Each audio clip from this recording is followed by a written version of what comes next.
France, la tradition culinaire réserve à l'escargot une telle place d'honneur que ni les récoltes ni les importations ne parviennent plus à satisfaire la demande à un coût raisonnable. La raréfaction de l'espèce et la contrainte économique ont fait émerger l'idée de créer des élevages et l'espoir de limiter le défaunage. Une réussite encourageante d'élevage artificiel est réalisée aujourd'hui avec le petit gris, Helix aspersa, par le Centre universitaire d'héliciculture de Besançon.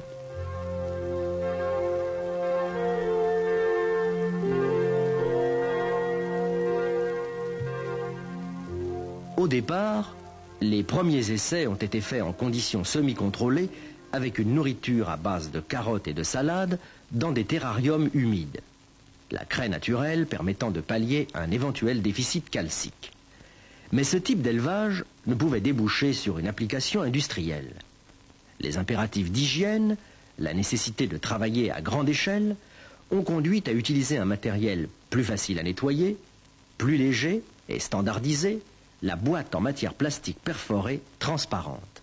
La terre y est remplacée par du papier absorbant, humidifié et interchangeable à volonté.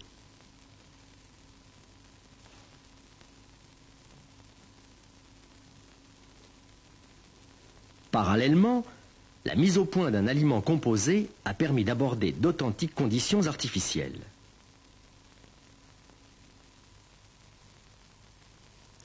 Cette farine, équilibrée, standard, produite industriellement, semble très appréciée par les escargots.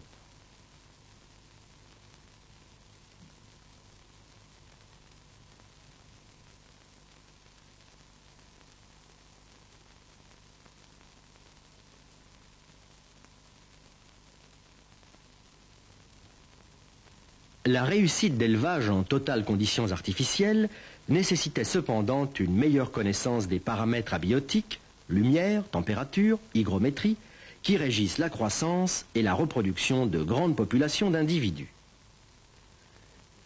Ainsi, une approche rigoureuse a permis de mettre en évidence que les meilleurs rendements de cette nourriture n'étaient obtenus qu'en photopériode longue, supérieure à 16 heures, avec une température de 15 à 20 degrés Celsius.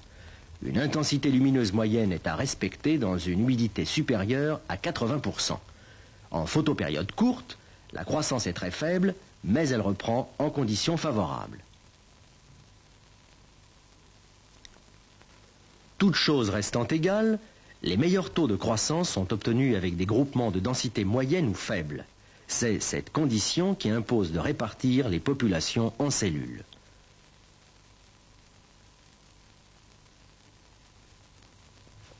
Mais un cycle continu d'élevage utilisant les mêmes géniteurs exigeait aussi une étude rigoureuse de leur diapause. On a pu constater alors que plus le temps d'hibernation est long, plus les délais d'accouplement se réduisent, et plus les taux d'accouplement et de ponte sont élevés.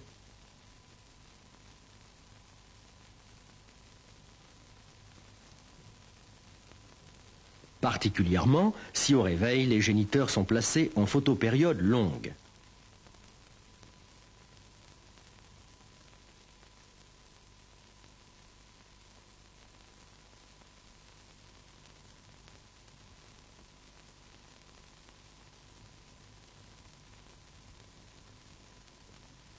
L'accouplement a lieu au début de la phase obscure. Les animaux se rapprochent, lèvres et tentacules participent aux attouchements. Ces préludes durent 20 à 30 minutes.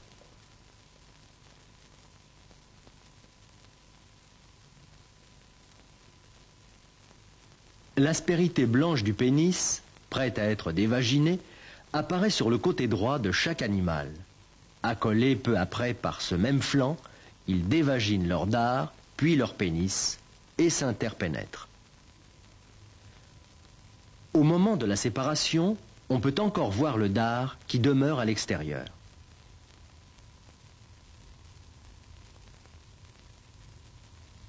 « 10 à 20 jours plus tard, l'escargot fécondé explore et prépare le substrat dans lequel il aménage un trou où il pond en plusieurs heures une centaine d'œufs d'environ 5 mm de diamètre. Après une incubation de 3 semaines, on assiste à l'éclosion.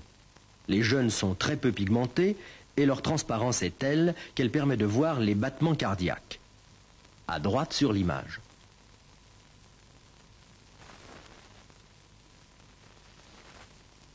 Dès qu'il est libéré, le petit escargot quitte le trou de ponte et par géotropisme négatif se dirige aussitôt vers le haut. Cette fratrie de nouveau-nés regroupés sur le terreau nous montre la spectaculaire attraction vers le haut de la cage. L'image est légèrement accélérée.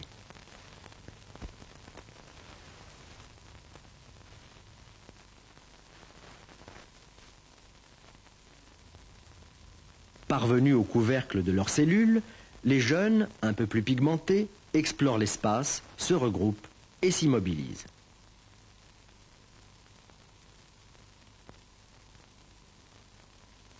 L'amélioration technique des cellules de stabulation a été une étape majeure du perfectionnement de l'élevage contrôlé.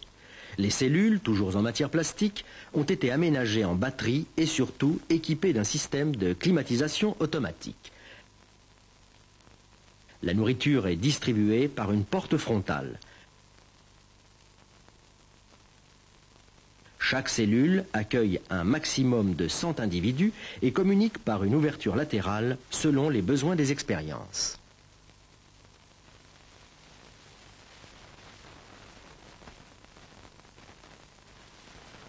Une hygiène parfaite reste assurée par une aspersion programmable autorégulée en débit et fréquence.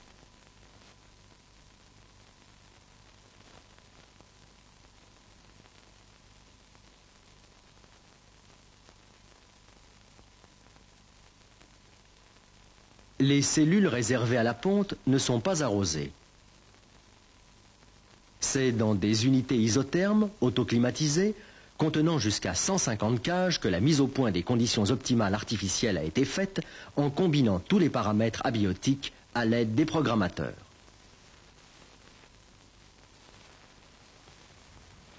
Les retombées de l'élevage contrôlé offrent un grand intérêt au plan scientifique.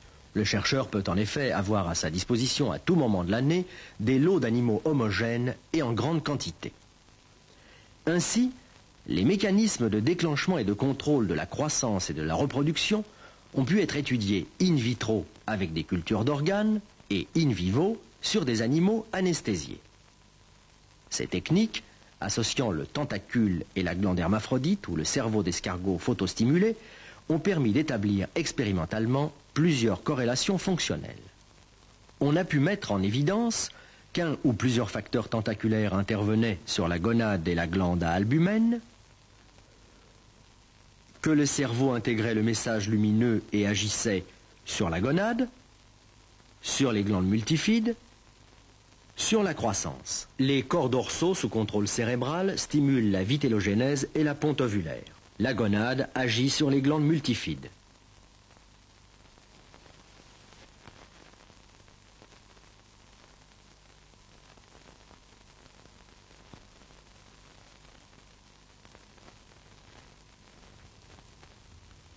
La réussite de cet élevage artificiel conduit vers l'application industrielle avec la réalisation en grande série de cages thermoformées, autoclimatisées, rapides à installer.